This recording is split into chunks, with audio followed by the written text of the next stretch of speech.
18h42, on se retrouve dans Punchline sur CNews et Europe 1. Naïma, vous avez une question à poser à Alain Bouard. Vous nous la faites en version courte. En fait, on se réjouit que nos compatriotes soient libérés, mais à quel prix? Voilà, à quel prix? Alors, notamment au prix où le détroit d'Ormuz, la libération du détroit d'Ormuz n'a pas été signée par la France comme la Russie et la Chine. Alors, un, c'est pas glorieux, mais c'est efficace. Deux, il ne l'aurait pas été que la France ait voté pour, contre ou ait fait le poirier sur la place de la Concorde, vêtu d'un pagne bleu-blanc-rouge.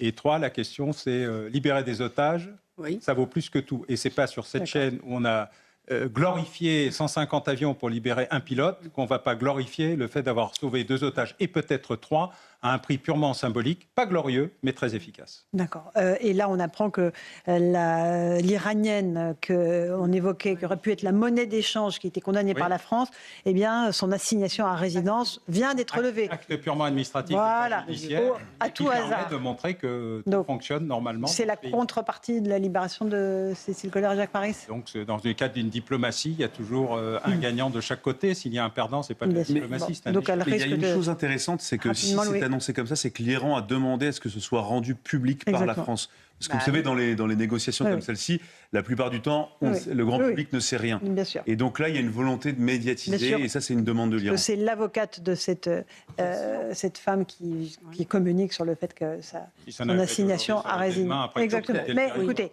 comme vous le disiez, nous, on se félicite de cette libération et on prend cette très bonne nouvelle. On espère le troisième. Le troisième, donc celui, oui. Et puis après, on en a aussi en Algérie qui s'appelle Christophe Blaise, et on n'oublie pas. Et on n'oublie pas. C'est pas les mêmes négociateurs, comme vous pouvez constater. Non, mais voilà, c'est le retour de tous les Français en France. Mais je voulais saluer aussi le rôle d'Oman, dont on n'a pas parlé. Oui, si on en a parlé tout à l'heure. L'intermédiaire qui a commencé à permettre le déblocage final de la négociation et notamment les carburants, il faut qu'on en parle parce que c'est vraiment quelque chose qui évidemment impacte beaucoup le pouvoir d'achat des Français. Sharon Camara, vous êtes avec Charles Pousseau dans une station-service. Expliquez-nous à la fois ce qui se passe et comment prennent les automobilistes la situation compliquée qu'ils vivent. Alors nous sommes devant une station-service où il y a juste quelques minutes, il y avait une longue file d'attente. La police municipale a dû intervenir afin de réguler la circulation. La station est à présent fermée. Les automobilistes ont été invités à se rendre dans celle juste en face. Il s'agit en fait de l'une de celles où les prix ont été plafonnés. Total Energy, la compagnie à l'origine de cette initiative qui devait prendre fin ce mardi, a finalement annoncé son prolongement jusqu'à la fin de ce mois d'avril. La recherche du prix le plus bas fait partie des priorités des automobilistes que nous avons pu rencontrer aujourd'hui. Je vous propose d'écouter quelques témoignages. Je mets juste suffisamment pour aller à Longjumeau. Et puis, quand je vais à Longjumeau, je connais une station-service qui est beaucoup moins chère. C'est un peu compliqué, mais bon, j'ai la chance de ne pas utiliser non plus ma voiture au quotidien. Donc, bon, ça va, je suis peut-être moins à plaindre que d'autres. Inquiet. Mais on va rester serein, on va positiver, mais je suis quand même inquiet puisque voilà, on ne sait pas du jour au lendemain ce qui peut se passer, quoi. En espérant que le détroit va être de nouveau ouvert sans dégâts, surtout ça, sans dégâts. Tous les jours, on prend 1 centime, 1 euro, je ne sais pas.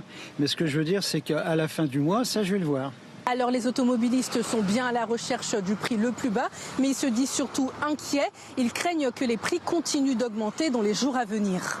Merci Sharon Camara, Charles Pousseau. On écoute juste la réaction de Marine Le Pen et puis on pose la question à Benoît Perrin de contribuables associés. Ce qu'il faut faire, est-ce qu'il faut qu'on prenne nos bidons et qu'on aille tous dans les stations? D'abord Marine Le Pen.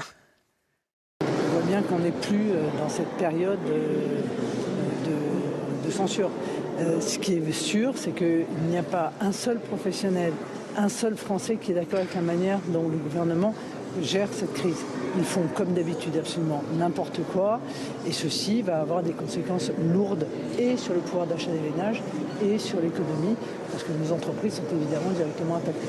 Je rappelle que les propositions que nous avons faites et réitérées sont des propositions que nous faisons depuis de nombreuses années. La baisse de la TVA de 20 à 5,5 sur l'ensemble des énergies au motif d'ailleurs parfaitement justifié que ce sont des produits de première nécessité. Si le gouvernement refuse de regarder cela, c'est son problème, mais il ne peut accuser l'opposition de rien, si ce n'est d'être en désaccord avec eux. Et j'assume tout à fait mon désaccord avec le gouvernement sur ce sujet. Voilà pour Marine Le Pen, Benoît Perrin, donc 2 contribuables associés. Qu'est-ce qu'il faut faire? Est-ce qu'il faut se ruer dans les stations-service demain? Alors là, on crée la panique. Et là, c'est catastrophique pour le gouvernement. Et qu'est-ce qui va se passer dans les prochains jours? Est-ce qu'il faut s'attendre encore à une augmentation des prix? Écoutez, l'augmentation du prix dépend en fait de l'évolution de la guerre. Et comme personne ne sait comment elle va évoluer... Là, ça ne va pas aller mieux, là. Voilà, ni quand est-ce qu'elle va se terminer, c'est absolument impossible de répondre très précisément à votre question. Alors la non, seule réponse, non, je veux une réponse. Ça veut dire qu'il faut y aller vite, quoi. Et la seule réponse, effectivement, que je vais vous apporter, qui va du coup encore aggraver effectivement la pénurie, c'est qu'effectivement, puisqu'on ne sait pas de quoi demain est fait, à la fois en termes de pénurie d'essence et en même temps de prix, il est évident que le réflexe de bons responsables de famille, effectivement, c'est plutôt de faire le plein aujourd'hui. Et d'ailleurs, c'est ce qu'ont fait les Français, puisqu'on a vu qu'entre mars 2025 et mars 2026, et bien effectivement, la consommation d'essence, de carburant a considérablement augmenté, précisément parce que les Français sont précautionneux et se disent qu'effectivement, il va falloir... pouvoir continuer à accompagner ses enfants à l'école, continuer à travailler, ils ont des stocks. continuer à aller se faire soigner. Et donc, du coup, effectivement, il y a beaucoup de Français qui sont précautionnés et qui, du coup, font des pleins assez fréquemment. Et à l'occasion du week-end de Pâques, pour ceux qui ont eu la chance de prendre quelques jours, il était frappant de voir que les stations-service étaient vraiment blindées. Surtout celles qui font le plafonnement des prix. Les autres, vous étiez tranquilles, là, il n'y avait absolument personne. Oui, c'est l'avantage de la concurrence, justement, plutôt que... Je vous dis ça parce que des mouvements comme LFI demandent à privatiser tout ce qui concerne l'essence. Vous voyez que l'avantage de la concurrence, c'est qu'il y a quand même des distributeurs, des endroits, effectivement, dans lesquels les prix sont plafonnés. Et je crois qu'on peut saluer la responsabilité de ces groupes qui, effectivement, essaient de protéger les Français quand, malheureusement, l'État ne fait pas son job, puisqu'il faut toujours rappeler que quand on fait un plein d'essence, vous avez 50% qui va dans le privé. Plus que 50%, Benoît, c'est presque 60%. Oui, Laurence, vous avez raison. De taxes sur le litre d'essence. François Coq après Alain Bauer, 60%. Les Français peuvent quand même être légitimement interrogatifs quand on voit la gestion des temporalités par le gouvernement et par l'exécutif. Le gouvernement ne nous parle que sur des réponses de long terme qui se mettront en place dans 3, 5, 10 ans. Le retour au nucléaire, le recours plus accru aux énergies renouvelables, la diversification du parc automobile et le recours aux voitures électriques. Tout ça, ça ne va pas se faire dans un claquement de doigts. Et les Français, ce qu'ils veulent, c'est une réponse pour demain. Or, pour ça, le gouvernement gagne du temps. Je suis désolé de le dire, mais il saupoudre. Il a donné 70 millions d'euros dans un premier temps à certaines catégories de transporteurs. 70 millions d'euros, il faut le mettre en regard à ce qui a été fait par exemple en Espagne par le gouvernement de Pedro Sánchez. C'est 5 milliards d'euros en Espagne qui ont été mis sur la table pour baisser de quasiment 30 centimes le prix du litre de gazole ou le prix du litre d'essence. Donc le gouvernement gagne du temps et il continue à gagner du temps. Il continue d'autant plus à gagner du temps qu'il nous dit par le biais de sa porte-parole qu'il n'y aura pas de mesures à vocation universelle, donc qui toucherait tout le monde. Sauf que ceux qui ont recours aujourd'hui à leur voiture pour aller au travail, je suis désolé, mais c'est rarement les plus aisés. C'est ceux qui aujourd'hui ont besoin de se déplacer pour aller faire le job le matin et rentrer à la maison le soir. Bon, Alain Bauer, cette crise-là, elle est là, elle est installée, malgré les dénégations du gouvernement. Elle va durer et les contribuables, les automobilistes en tout cas, vont payer le prix. Du patron de l'Agence internationale de l'énergie dans le Figaro ce matin qui dit c'est la plus grande crise que nous n'ayons jamais eue, c'est le cumul de toutes les crises énergétiques précédentes, elles sont là, elle est là pour durer. Alors c'est ni un agent du gouvernement ni un agent de l'opposition, c'est un spécialiste de l'énergie. Et donc, et puis on parle du pétrole et du gasoil, mais on ne parle pas trop du gaz, qui va être un sujet absolument majeur à cause là de la destruction des capacités de production, notamment de gaz naturel liquéfié. Je précise d'ailleurs que la quasi-totalité de ce qui passe dans le Golfe ne vient pas en France, ce n'est pas ce qui vient chez nous. Mais par donc contre, il n'est pas fermé complètement le détroit. Non, il continue à circuler pour les Chinois, les Indiens, quelques 2 millions Grecs. de dollars par bateau, c'est ça? Il y en a qui ne payent pas, parce qu'il y a de la compensation, il y a des accords politiques, il y a des accords militaires, c'est le cas avec la Chine, qui pour la première fois est partie prenante à un conflit, et pas seulement spectatrice d'un conflit. C'est suffisamment rare pour être souligné. Et ça indique d'ailleurs qu'il se passe quelque chose dans la réorganisation mondiale du contrôle des marchés. Il y a 8 détroits et 2 canals. Les États-Unis ont récupéré Suez. La Chine est aujourd'hui un élément important de la vie d'Ormuz. Mais l'Inde a les mêmes problèmes. Le Vietnam est en fermeture de ses pompes. Les Philippines n'ont plus de pétrole. Je veux dire, c'est un phénomène mondial. On le voit avec nous des coûts. Là-bas, il n'y en a plus du tout.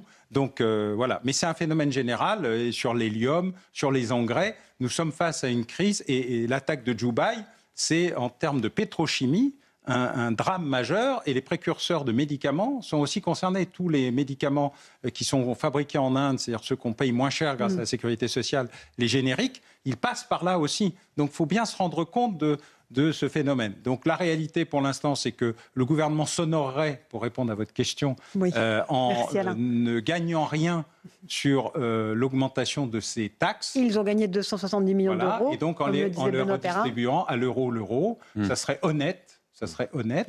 Je ne suis pas pour les réduire ni quoi que ce soit. Ces taxes-là permettent de financer toute une partie des services publics et de gérer notre immense déficit que nous n'avons toujours pas traité, parce que nous avons certes un budget, mais on ne peut pas dire qu'il soit glorieux. Je ne suis même pas sûr qu'il soit efficace. Vous voyez.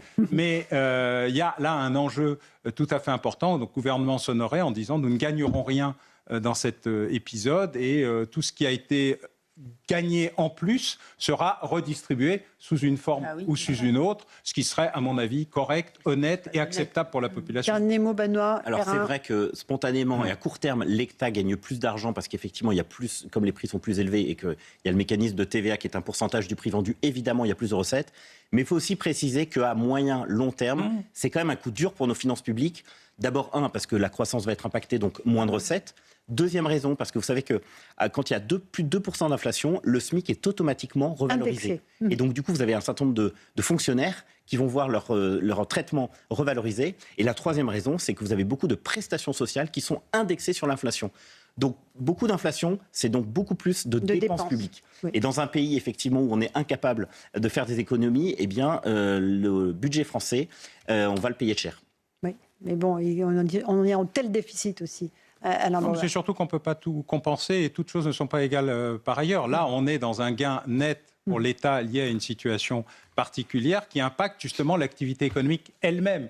Donc si vous avez la double peine, c'est-à-dire moins d'activité économique parce que moins de capacité à se déplacer ou à aller au travail et plus de charges, en fait, vous ne gagnez rien. Donc je suis pour réduire l'impact le plus important et surtout le plus urgent. Voilà. Vous avez raison. À niveau zéro. Vous avez raison. Mais il faut bien quand même rappeler qu'il y a des pays qui ont réussi à baisser les impôts parce qu'ils avaient justement, ils ont été en mesure de faire des économies.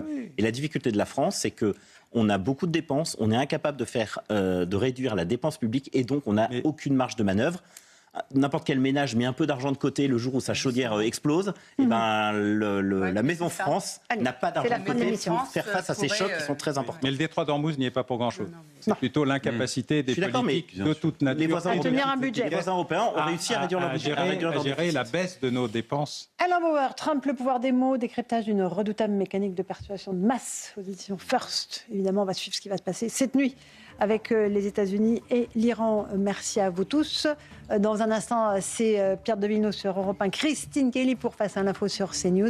Et je vous retrouve demain à 8h10 avec David Lisnard qui sera l'invité de l'interview de la matinale sur CNews et Europe 1. Bonne soirée, à demain.